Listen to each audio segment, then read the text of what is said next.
আচ্ছা, মনে মনে যদি আমরা মা কালীর কথা চিন্তা করি, আমাদের মনে প্রথমেই আসে নয় কালো নয় নীল বর্ণের মা কালী। কিন্তু আজ বলবো সবুজ কালীর কথা। হ্যাঁ, এখানে মা কালীর গায়ের রং সবুজ। হুগলিতে পূজিত হন এই সবুজ কালী। হুগলির হরিপালের পশ্চিম শিবপতিপুর গ্রামে ৭৪ বছরের সিদ্ধেশ্বরী কালীমাতার মন্দির, অর্থাৎ অধিকারী বাড়িতে পূজিত হয় এই সবুজ কালী।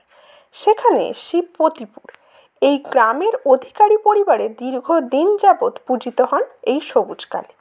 কালীর রং কচি কলা পাতার মতো সবুজ। এই গ্রামেরই এক দরিদ্র গোঁড়া বৈষ্ণব পরিবারে বটকৃষ্ণ অধিকারী শ্মশানে সাধনা করতে করতে সিদ্ধি লাভ করেন। কথিত আছে স্বপ্নাদেশ পেয়ে এই কালী মন্দির প্রতিষ্ঠা করেন। কিন্তু কুলীন বৈষ্ণব পরিবারের জন্ম, তার বাড়িতে কেউ তিলক সেবা রাধাকৃষ্ণের নাম করে জল স্পর্শ করেন না। সেই বৈষ্ণব বাড়িতে কালী পুজো? তৎকালীন সমাজের মাথারা বললেন নৈব নৈব চ।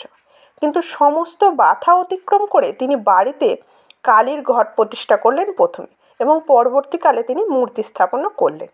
বটকৃষ্ণ ঠাকুর রটন্তী কালী পুজোর দিন প্রতিষ্ঠা করেন এই সবুজ কালী। সারা বছর এই বৈষ্ণব বাড়িতে পূজিত হন এই সবুজ কালী।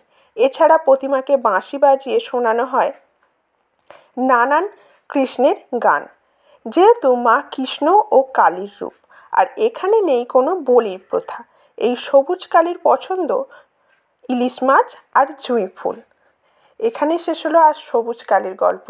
কেমন লাগলো অবশ্যই কমেন্টে জানাবেন। পরবর্তী ভিডিওতে চলে আসবো অন্য কোনো দেবতার গল্প নিয়ে। ততক্ষণ পর্যন্ত পাশে থাকবেন, সুস্থ থাকবেন। নমস্কার।